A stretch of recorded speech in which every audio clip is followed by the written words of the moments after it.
Howdy folks, long time no see. A lot of things have been going on the last few years, but I'm back today trying to get back into making content more often again. There's a few people out there that seem to enjoy all the strange little stories I had, so yeah, we're back today. Happy Mother's Day to all those that do celebrate it. I know people like myself don't really do much these days on account of things. For starters, I'm just showing you around my little office in our home where a lot of the magic happens. Now, anyone that's been around for a while here knows that I love my cars. I'm a massive car collector. Just here, just one of the many shelves of little guys and girls that I've collected for almost 20 years. It's been going on now. I think I started seriously collecting around 2009 when I first moved out of home. And, I'll be doing spotlights on different bits and pieces as we move on. But today, I wanted to focus on probably my two favorite bits, which mirror my two absolute favorite cars in life. Now, I grew up in a Ford house.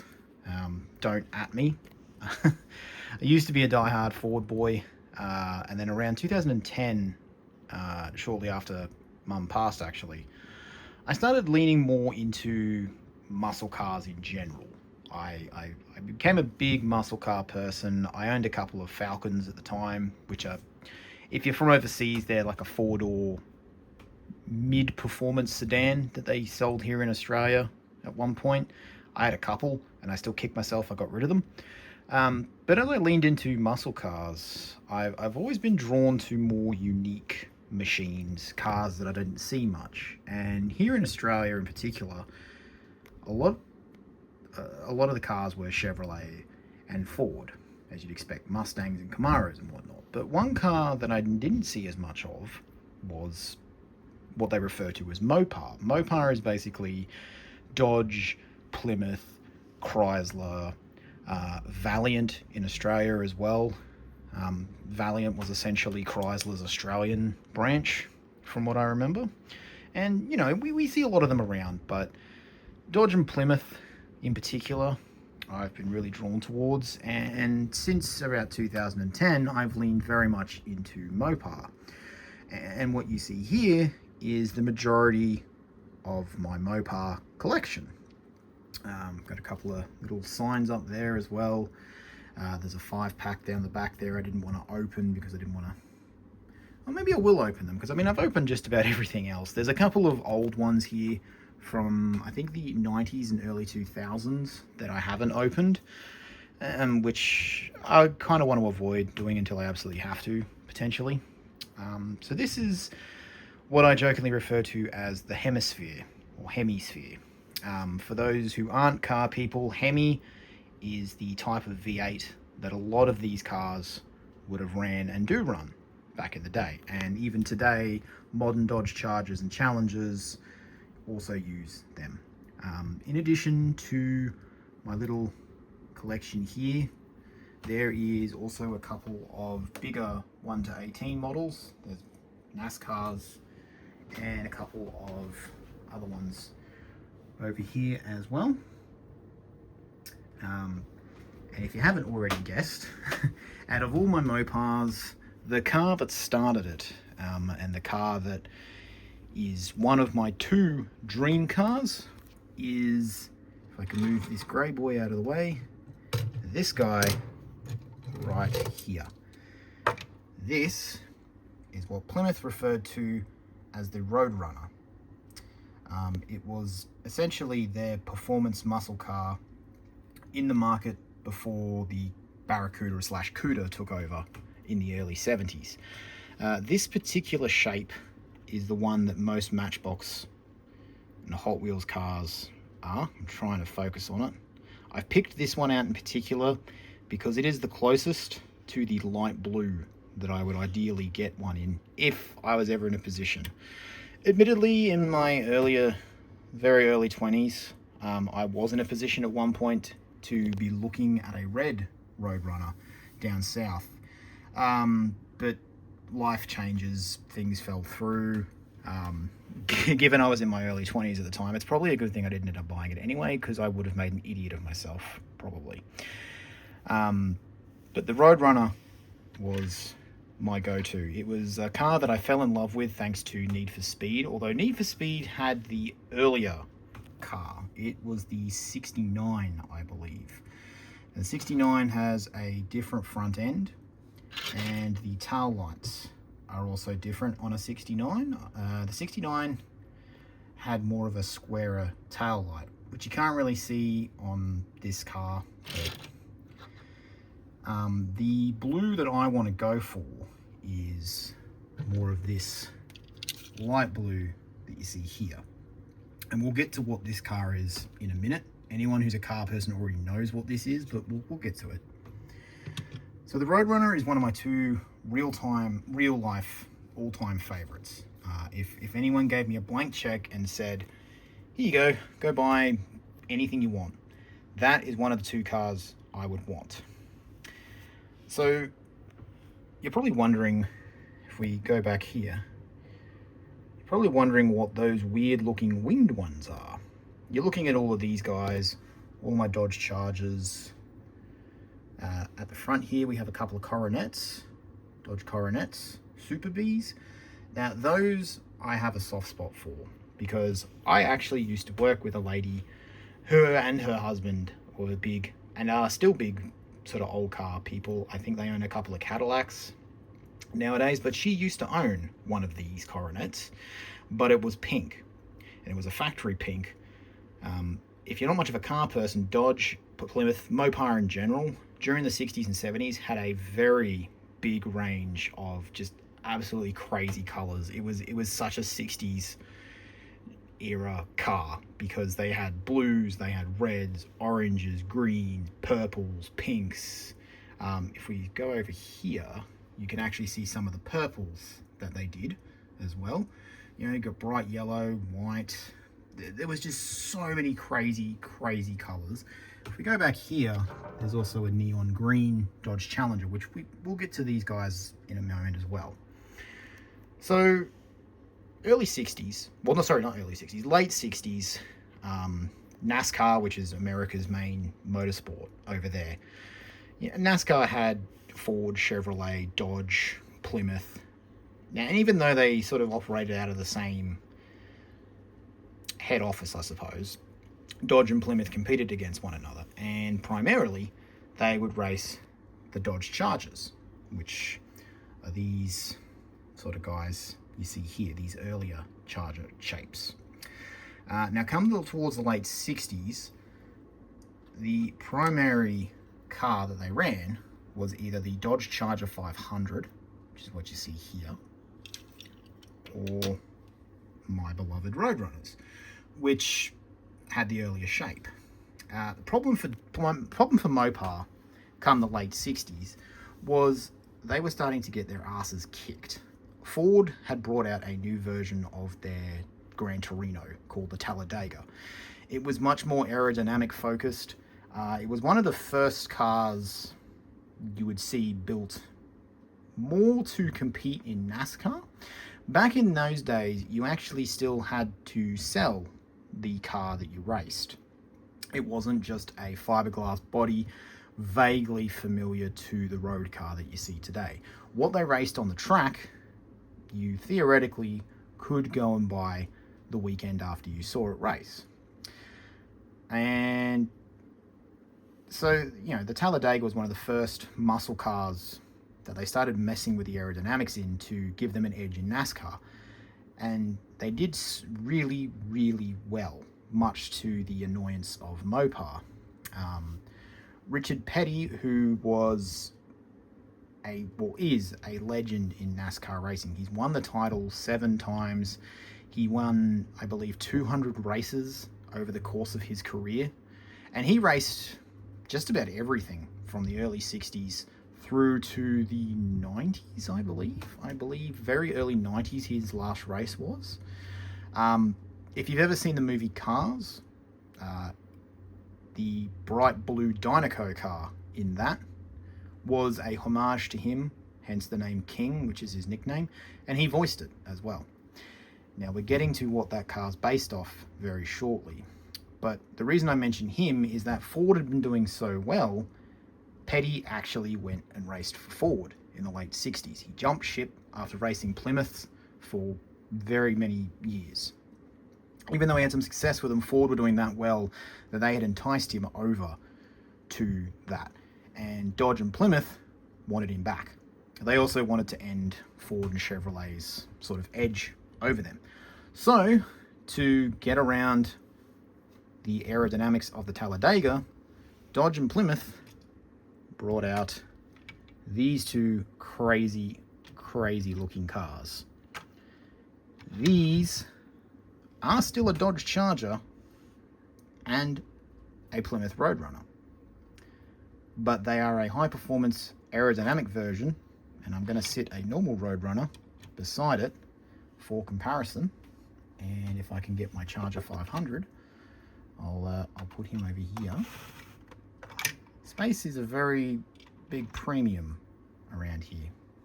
So that is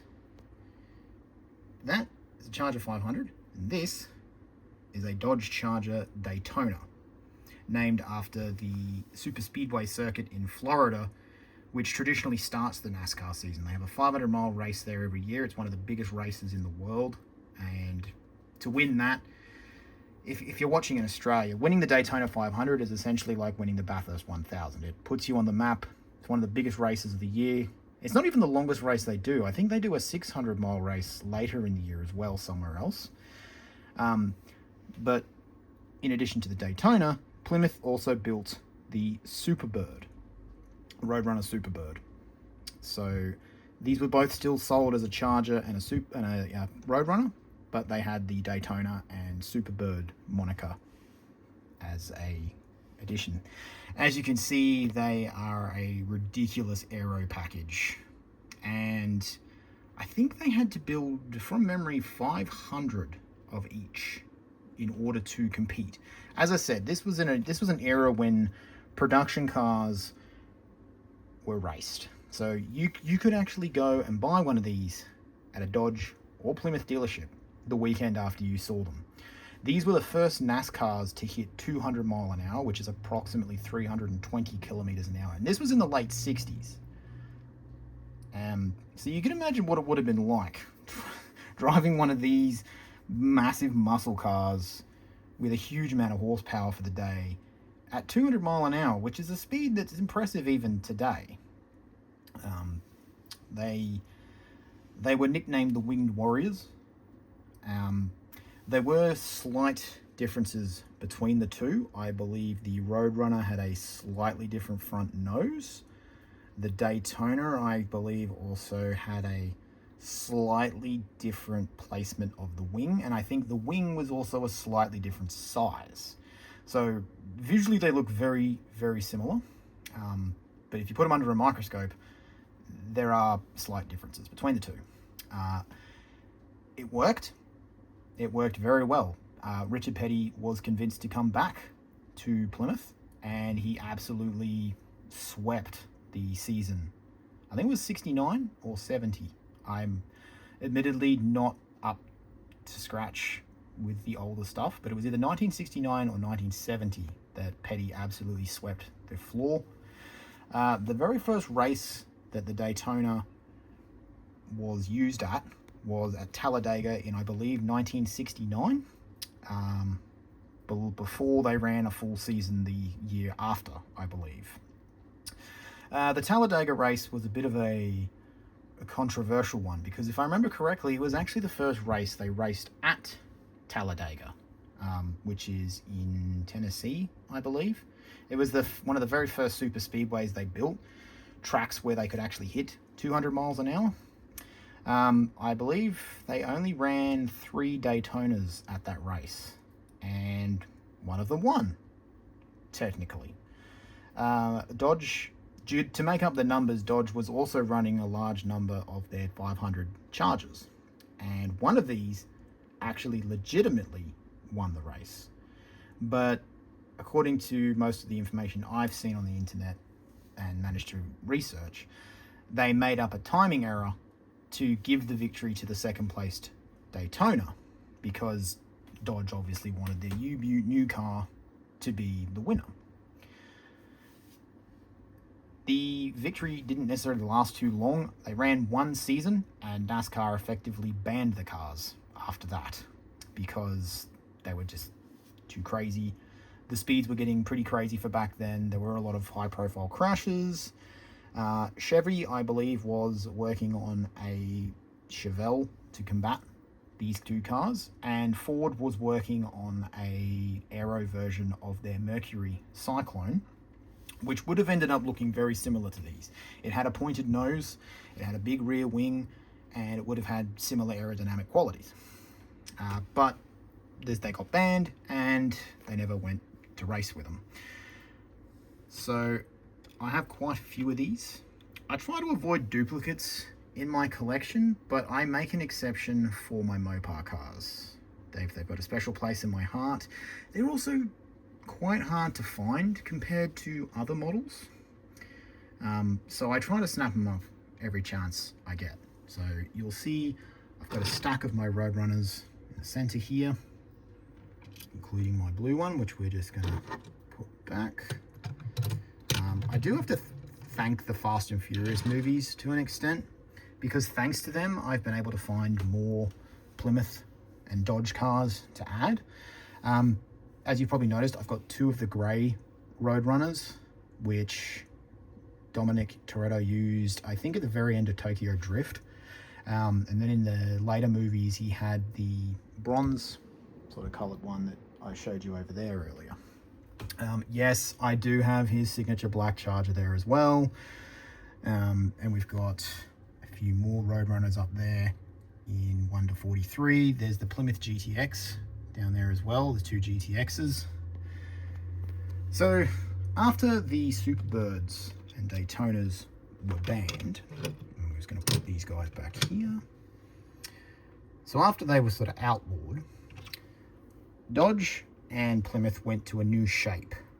The Charger went to this sort of a shape, and the Roadrunner, I'll grab the one that's got a spoiler, Roadrunner became that. Now these were nicknamed the Coke bottle shape. I think because if you sort of stand them up, they're a long nose, they've got a bit of a chunky rear end, and then a long neck at the top. So I think something to do with that. But yeah, I have heard the Mopar guys refer to them as the Coke bottle Mopars. So a lot of the later shape Roadrunners like this, when you find them in diecast, they're referred to as a GTX. Now the Plymouth GTX is visually very, very similar to the Roadrunner in the older shape and in the newer shape that you see here. And from what I've gathered, the GTX was essentially still a Roadrunner, but with a more luxury package. I think it came with a few optional extras, more luxury trim. I think there were some slight changes to the bodywork as well, but I sort of grouped them in with the Roadrunners because they're very, very similar. So I think from about 1971 onwards, they started coming out in these two shapes that you see here. Even though the Chargers stayed the same over a lot of the years, there have been a lot of variations, like what you see here.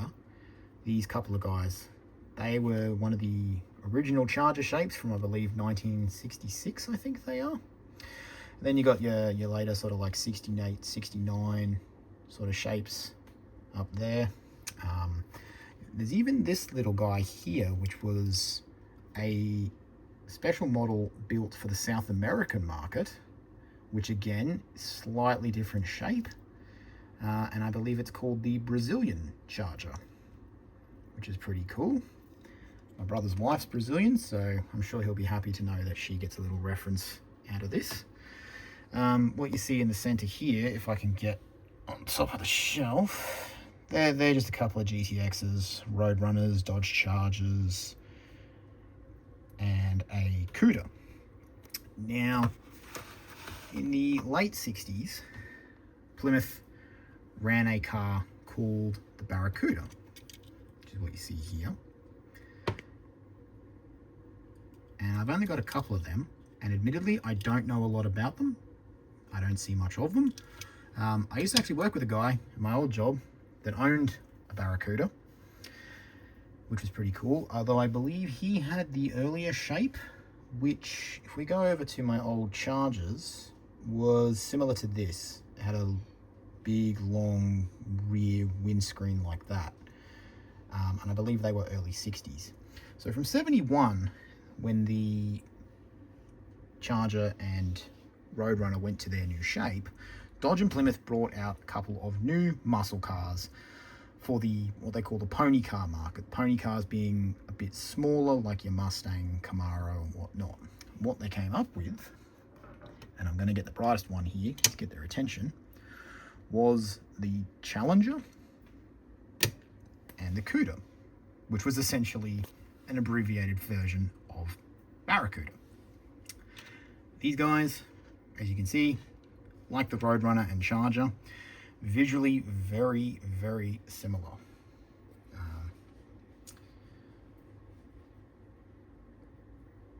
The Cudas, most of the Cudas I have are what they refer to as the AAR Cudas, which I believe were a track spec one. I think AAR stands for All American Racing. I think it was something to do with Trans Am from memory. And here we have the Challenger, which was just known as the Challenger. There were multiple variations of it. Here's another Challenger there, you see. And I went through a stage where I would buy just about a color, one of every color, which is how I ended up with all of these. And there are still many others out there that I didn't get. So, you know, actually, come to think of it, I'm just going to grab this guy quickly. This is the very early 60s Barracudas. As you can see, like the earlier Charger, it's got a big badonkadonk, big rear windscreen, and this was the shape that my colleague actually owned, which was pretty cool. I'm starting to wonder if he may have influenced my my interest in these Mopars over the years as I've got older. So what you see there, there's a drag version of the Cuda along with another sort of funny car, more modern. I don't actually know if that's a legit drag car or if it's just a fictional one that Hot Wheels have done. I'm not big on my drag cars, so feel free to, you know, feel free to correct me if I'm wrong there. Unfortunately, all these cars came long before I was in this world, so a lot of the information I get from these is very secondhand. I don't know a lot outside of the basics, but what I do know is that I love these little guys to death. Now, there's a lot of Challengers back there, a lot of duplicates. There's an orange one, maroon, a couple of purples. The Challenger has been in a lot of films, like the Chargers. Obviously, you know, we've even got a Dukes of Hazzard back there, although it's very off-brand. I don't think that's even a legit Charger. I think it's just a El cheapo off-brand Hot Wheels car that isn't even marketed as an actual branded Dodge, but you get the idea. Now, the Challenger has been in quite a few films as well. Older audiences will probably remember Vanishing Point, which is kind of a weird movie from memory, but prominently had a white Challenger in it. More recently, there was an orange one in in the second Fast and Furious film, although, spoiler alert, it had a bit of a crash towards the end. The Chargers obviously have been in so many films. Obviously Fast and Furious, Death Proof, Dukes of Hazzard. Very first movie I saw them in was actually Bullet, which was a detective sort of film with Steve McQueen in it. In fact, if we just quickly go off topic for a very brief moment, I have a Mustang there that Dad and I, years ago, tried to paint like the Bullet, although I do have to black the grill out, now that I think of it. Even though it was a detective movie, there was a very famous car chase in that between a black Charger and McQueen's Mustang, which didn't really end too well for either of them. Spoiler. So, you know, some of these guys are a few years old. Some of them are fairly recent. In fact, the neon green Challenger you see there, I actually bought just today. So a lot of these guys I've collected over the years. Those number 56 Daytonas are fairly new, and the blue one I repainted a while ago. I rescued this thing from someone's yard, I think, and I tried my best to repaint it. I mean, it looks better than it did. Film-wise, the Roadrunner hasn't been in too much. As I said, it was very briefly at the very end of the third Fast and Furious film. Featured a bit more prominently in the seventh one, although, again, didn't end up having a great time. The GTX has been in a couple of the later Fast and Furious films as well. And then, of course, if you're a millennial kid like me, you will recognize the Daytona and Superbirds from Cars, even in that blue. Everyone calls it Dynaco blue, but I used to know the actual paint code it is, but everyone just refers to it as Petty Blue because Richard Petty actually painted a lot of his race cars. Almost all of his race cars were that light blue. In the early 70s, he started going to a mix of blue and red, which was to do with the fact that his primary sponsor was STP, which I believe is an oil additive, or an oil company, essentially. But yeah, I've always associated that bright blue with my Roadrunners and that. If I ever got one, I would love to get one in that colour. But I've been unable to find a car in that colour. The 71 Roadrunners, which is what these are based off, also came with an optional rear wing. Just a little one. In fact, if I go over here to my GTXs and put him here, you will see that there is a rear wing on this. The later ones had it, and you could get it as an extra on the 71s as well. I do have it in a game, at least. The Crew series games, Crew 2 and Crew Motorfest, had the 71 Roadrunner, and you can put the little rear wing on it, along with some other questionable modifications, which I would not want to do. But, you know, it's part of it. What we see up here, another one that stands out for me, is this Trans Am Dodge Challenger, which was raced by Sam Posey. Now, this car is somewhat infamous, I believe. People, if you're talking about old Trans Ams, the Trans Am series, there was a lot of rule bending back then. And whilst Roger Penske and his bright blue Camaros often come up in conversation, Sam's car in particular, I believe, was notorious for being acid dipped. So essentially, Trans Am was similar to NASCAR. You had to have factory parts on them, and you had to race them as they were from factory. Again, the idea was you could go to the dealership on Monday after seeing this thing, and you could buy one if you had the money. Now, these guys were always looking for ways to cut corners and save weight and whatnot. So Sam's team, I believe, were infamous for acid dipping the shell of the car to thin out the material, which saved an incredible amount of weight. I can't remember exactly how much it was, but essentially the car would look like the normal one that you could buy on the showroom, except it was a lot lighter because of this acid dipping that they did. And this may not be 100% correct, but the urban legend story I often hear is that the reason they got found out was that I believe Laguna Seca, which is a track in California, one of the inspectors on the day put his clipboard on the roof of the car and looked inside the car to do an inspection, did all of that. He then leant on the roof to get the clipboard, and his elbow managed to bend the roof, which you're not supposed to be able to do, especially on these big steel cars back then. And that's sort of how they got found out. I believe Roger Penske and his bright blue Camaro also did a similar thing, but it's often overlooked that Sam's car in particular was the one that infamously was acid dipped. Penske also got around racing rules in other strange, mysterious ways. I'll have to do an episode on that at some point, because the stuff that these guys would do back in the day to get around it was just crazy. So that's my little Mopar collection.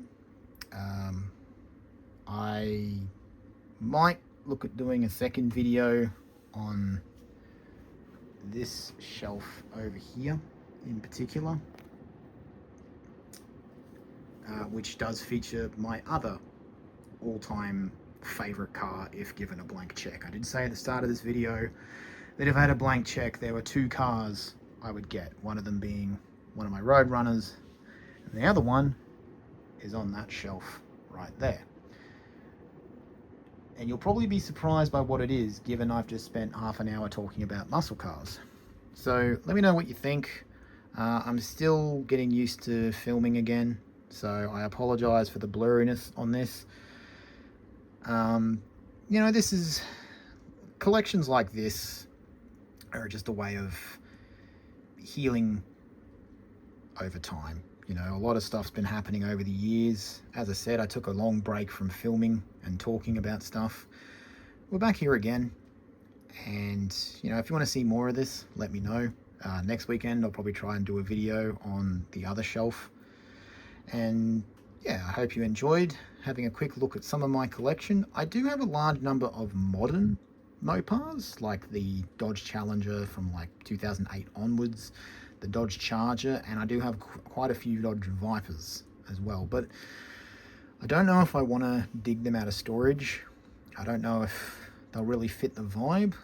When I think of Mopar cars, I think of the old stuff. I love the new cars, don't get me wrong, but the new Challenger is one of my favorite modern cars, but I don't know if I really want to dig through that collection. Like, I'm talking several thousand cars that I would have to dig through to get them out. So let me know what you think.